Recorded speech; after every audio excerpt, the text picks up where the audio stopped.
Assalamualaikum dan salam sejahtera guys. Welcome back to Vlog Abang Gan. So untuk video kali ni aku nak berkongsi perjalanan aku dalam berumah tangga, especially daripada seorang yang berbangsa Cina pergi ke berbangsa Cina juga. Yelah, Cina-Cina sama kan. Tak berubah babe. Bangsa agama berubah. Daripada seorang beragama Buddha bertukar kepada beragama Islam. Ada sebab aku ada terima satu DM tau baru-baru ni. So aku baca kat izin kan. Aku dah minta tuan punya badan. Dia suruh aku akan share lah. Dia punya soalan dia kata Assalamualaikum. Hai Abang Gan. Waalaikumsalam. Dia kata not sure whether you receive or not lah dia kata. Tapi dia kata dia harap saya baca.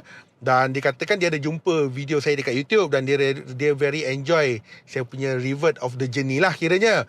So to be short, dikatakan dia sebenarnya dah ada date dengan seorang non-Muslim for 3 years now. Dah 3 tahun lah dia kata. Tapi dia kata baru-baru ni dia baru maknanya dia punya boyfriend lah barulah bagi tahu kepada family diorang bahawa perhubungan ni lah kiranya diorang dah 3 tahun bersama couple dan sebagainya, tetapi dikatakan mereka tak setuju and strongly orang kata menentang lah dia punya hubungan relationship, especially the part of my significant ada need to convert to Islam. Okay, so maksudnya dari segi perubahan agama lah. So dia suruh saya, is it possible untuk share halangan dugaan ataupun tip cara nak lembutkan parent. So dikatakan diharap jodoh dia orang berpanjangan lah. Okay, Mila, jangan lupa subscribe ya. Okay, so untuk video kali ini aku bukanlah berkongsi tip lah, tetapi aku berkongsi perjalanan aku yang aku hadapi sendiri, benda tu yang apa yang aku lalui sendiri, dan bukannya cerita ambil daripada Google ke, bukan cerita daripada orang ke. This is the real story yang aku lalui lah benda tu. Macam aku cakap dalam video sebelum ni, actually aku ada buat series tau. Series 1 tak salah aku sampai series ke 12 ke 13 kot. Aku bercerita dari segi perjalanan aku dan sebagainya, macam mana persepsi orang, macam-macam lagi lah kan. Dan semua sedia maklum bahawa aku memeluk agama Islam pada tahun 2018 dan aku berumah tangga pada tahun 2019. Maknanya 1 tahun selepas aku convert. Dan of course kita tidak terlepas daripada mulut orang lain yang menyatakan sebab nak kahwin lah tu nak masuk Islam. Dia macam ni lah. Aku cuba untuk memikirkan ayat yang tidak menyinggung perasaan semua mana-mana orang. Aku cuba susun ayat aku dengan lebih teratur lah. Okey lah, memang kita tak terlepas daripada mulut daripada mulut orang macam tu. Tetapi bagi aku sepatutnya orang macam ni kau tak perlu pun cakap macam tu. Kau tak tahu pun apa orang punya niat awal dia. Memang betul dia nak mengenali Islam, memang betul dia nak memulai agama Islam, tetapi kau cakap macam tu kau dah membuatkan dia spoil. Kenapa orang cakap macam tu? Aku betul-betul ikhlas ni, tapi orang cakap macam tu lah. So that's why aku cakap golongan-golongan macam ni yang merumitkan lagi keadaan, tahu tak? Orang kata Islam itu memudahkan, tetapi golongan-golongan begini yang membuatkan Islam itu lebih merumitkan. Itulah, tak apalah. Itu aku tak nak cakap. Okey, itu kita tolak ke tepi. Sebab that's why aku pernah cakap sebelum ni, hanya mualaf saja yang akan faham apa yang mualaf melalui sendiri. Orang lain tak akan faham. Percaya cakap aku. Hanya orang yang convert saja yang akan faham perasaan macam mana orang tu convert. Okay. So, to be shortnya, untuk menjawab persoalan tu adalah, yes, it's not easy untuk kau mendapat restu. Restu itu sangat-sangat penting. Kalau tanpa restu sebenarnya dah lama dah aku convert dah kan. So aku membesar dekat kawasan Fedah. So memang aku dah terbiasa dengan benda-benda begini. Even aku, neighbor aku semua adalah Malay. So kita orang dah biasa. Kalau kau cakap pasal doa makan, kalau kau cakap pasal azan dan sebagainya, itu adalah satu benda normal bagi kita.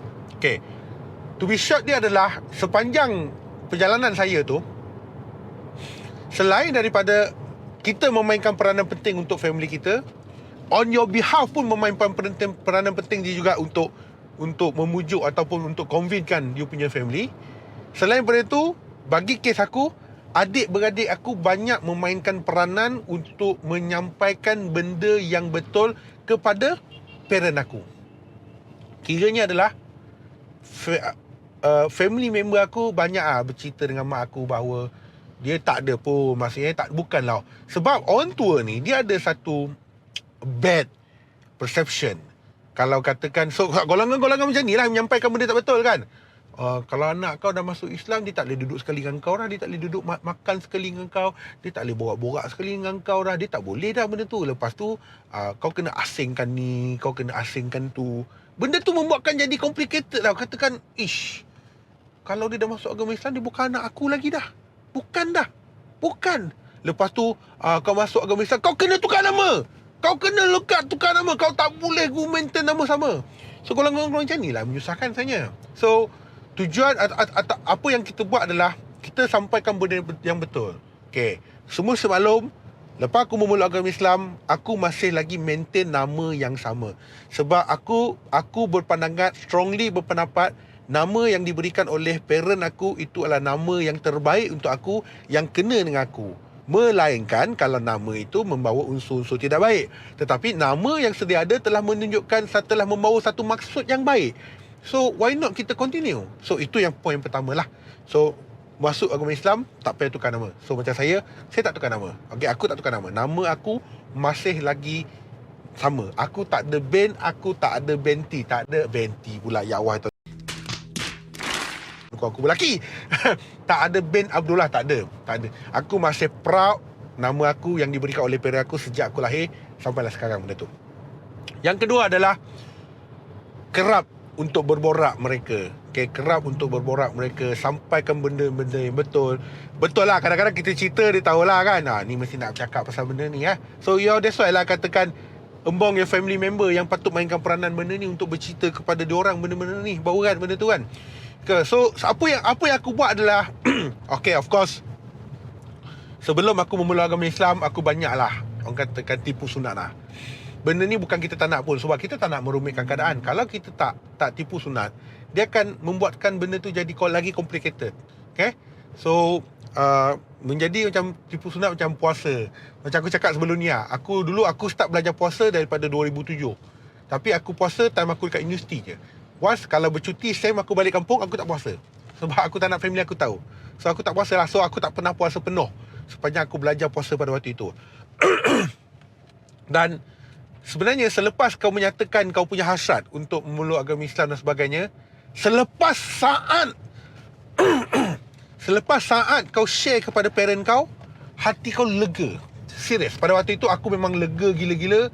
Pada waktu itu tak ada lagi rahsia yang aku patut rahsiakan kepada family aku. Semua benda aku berterus terang kepada family aku. Serius babe, saat daripada aku bagi tahu, saat itu juga aku tak ada rahsia lagi. Aku tak tipu lagi. Aku cerita sebenar-benarnya apa benda yang lalui, apa benda semua aku bercerita sebenar. Aku rasa lega. Aku rasa sangat-sangat lega benda tu. So benda tu aku rasa mungkin salah satu faktor adalah faktor berani tu lah. Dan of course kita banyak lah lihat a lot of cases yang family tak boleh terima kan. Kalau kau convert, lepas tu terpaksa kau kahwin lari. So bagi aku benda tu tidak menyelesaikan masalah.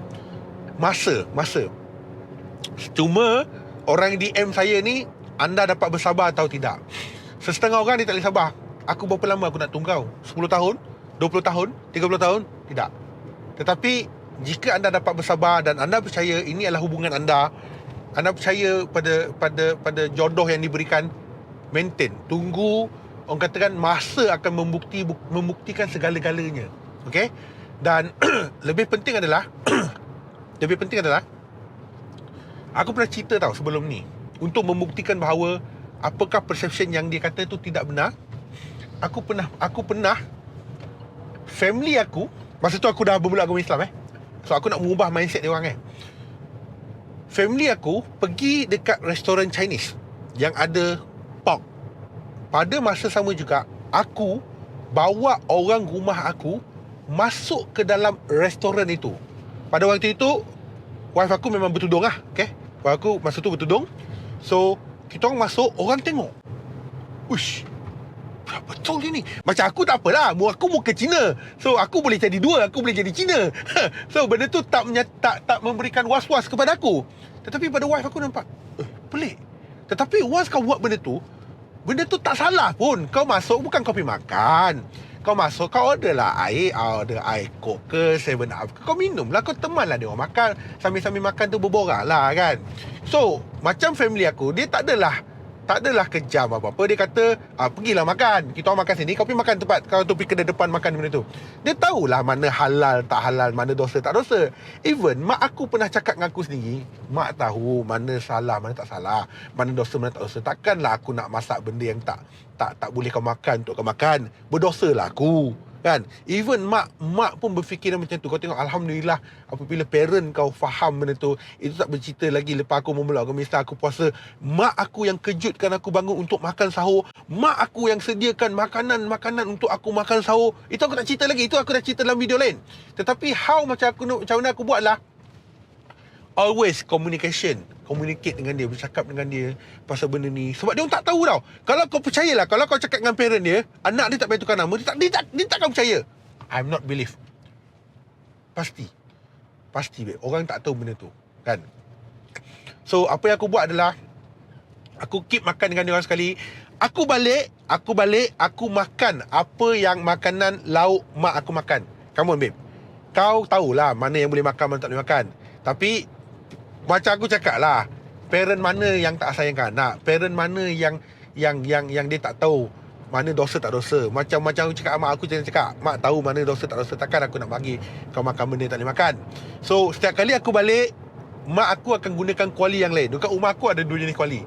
Satu kuali yang tak masak benda tu, satu kuali yang masak benda tu. So once aku balik, mak aku akan gunakan kuali aku. Mak atau abang aku akan gunakan kuali yang is not pork benda tu. Kita orang makan benda tu. So benda tu tak salah pun. Tak adalah katakan pinggan tak boleh share. Tak ada masalah pun. Serius tak ada masalah. Kau janganlah terlalu complicated sangat. Nanti kalau aku cakap macam ni, ada confirm, aku garanti lah, confirm ada someone yang shoot akulah. Tapi aku tak kisah. Tapi benda tu kita tahulah apa benda yang kita buat kan. So kau balik, kau still makan makanan mak kau tu. Dia masak tu, kau still makan. So dia dah automatically dia dapat mengubah persepsi dia. Apa yang aku buat macam tu. Aku keep balik kampung, aku keep berborak dengan dia benda-benda tu. Kalau your behalf datang, dia pun borak benda tu macam biasa. Tetapi satu benda yang mengubahkan aku kepada lebih baik adalah Chinese. Kau tanyalah mana-mana kawan Chinese, kau tanya dia, bila last dia pegang tangan parent dia, pegang, berjalan, aku boleh katakan 80% tak buat begitu. 80% mungkin pegang tangan mak atau ayah dia pada waktu dia kecil. Waktu dia dah besar, kalau kau tanya dia kenapa tak pegang, malu. Apatah lagi kau tanya, bilakah dia last cium pipi, peluk mak ayah dia. Tapi satu benda yang mengubah aku adalah, selepas aku membela agama Islam, aku jadi kekok. Aku tak biasa benda tu. On my behalf, my wife mainkan peranan sangat penting. Dia katakan, you must buat. So setiap kali sebelum aku balik daripada kampung balik ke KL, aku akan peluk mak aku akan cium mak aku. Tak pegang tangan tu aku dah biasa. Daripada sebelum aku convert lagi, aku dah biasa pegang tangan mak aku. Aku keluar mana-mana aku pegang mak aku. Sebab mak aku kena stroke kan. Tapi dah more than 10 years lah. Dah berbelah-belah tahun. Tapi dah Alhamdulillah Dah boleh jalan sendiri, boleh semua tak ada masalah benda tu. Tapi aku still pegang kan. Tak perlu malu pun benda tu. So benda tu bagi aku tak, benda tu kan dia nampak satu, anak aku lepas masuk memeluk agama Islam, jadi lagi baik lah. Bukan jadi macam lagi teruk seperti aku bayangkan. Jadi lagi baik lah. So, kenapa aku nak menghalang dia? Macam tu lah. Kau faham tak? Kau faham benda tu tak? So, even kalau diorang tengah sembahyang pun, aku dah nampak satu viral kat TikTok kau, yang dia, kalau kan Chinese, setahun sekali dia akan pergi kupu, dia akan pergi sembahyang kan, benda tu kan. So, ada satu tu, aku rasa kes tu berlaku dekat mungkin dekat aku rasa dekat Indonesia kot benda tu kot.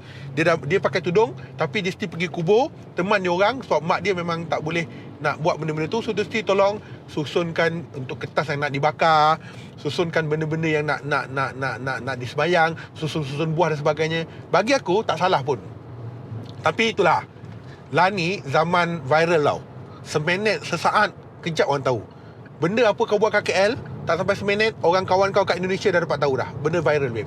So benda rekod membuatkan benda tu jadi persepsi yang tak baik lah.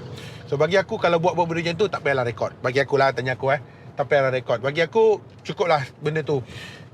Sendiri tahulah. Tapi kalau kau nak rekod boleh lah ikut lah. Aku tak nak menghalang benda tu. Tapi bagi aku cuba elakkan benda tu lah. Aku cuba elakkan untuk tak merekod benda tu. Bagi aku dia bukan masalah syirik tak syirik. Tak ada pun. Bukannya kau buat apa pun, kau tolong je. Kau tolong your family. Bukannya kau bermelak kau misal, lepas tu kau biar kau duduk tepi. Kau tengok lah. Kau tak nak tolong, mati-mati kau tak nak tolong. Kau kata syirik. Tak ada dia bang. Niat tu penting bang. Niat tu hati kau. Kalau niat kau kata betul, betul bang. Tak ada katakan tak ada benda tu bang. So macam tu lah. Itu antara yang aku boleh share lah. Aku makan dengan parent aku. Walaupun aku dah convert, aku still makan kat rumah. Aku tak makan kat luar tau. Mula-mula dulu aku makan kat luar. Itu tindakan tak betul aku. Setiap kali makan malam, aku keluar kedai, aku makan. Itu tindakan salah. Parent dah masak untuk kau makan. Okay. Itu that's why ini kau kena cakap dengan on your behalf lah benda tu. Okay. Dia kena makan juga kalau dia meluk Islam. Macam biasa. Buat macam biasa, borak macam semua macam biasa. Tapi make it better daripada sedia ada. Okay. So you sebagai on your behalf, walaupun tak benarkan juga, still kalau boleh, kalau dia keluar mana-mana, ikut sekali. Orang tua ni, dia takkan membenci seseorang dia. Dia takkan membenci sangat-sangat seseorang kalau kau buat baik pada dia. Melainkan kalau kau buat tak baik dengan dia, dia akan benci dengan kau. Satu hari nanti Allah akan lembutkan hati dia. Banyakkan berdoa, banyakkan meminta benda tu. Okay, kita cuma meminta pada Allah lah benda tu kan. Benda tu, aku bukan nak tunggang agama ke apa, tapi this is the best way. Siapa lagi kita nak minta kalau bukan daripada dia kan? So minta pada dia, beri petunjuk pada kita mana yang the best. So dia bagi kepada kita mana yang the best benda tu. So itulah antara yang aku boleh kongsikan kepada korang benda tu. Pada tadi lah, yang tanya pada saya itu adalah Nurul lah. So dia tanya pada saya. So aku harap tip ini dapatlah membantu. Bukan tip lah, aku rasa apa jenis aku lalui dapat membantu kau benda tu. Make it better. Jangan make it lagi menyusahkan. Katakan Islam itu menyusahkan. Kita nak ubah persepsi orang bahawa Islam itu menyusahkan.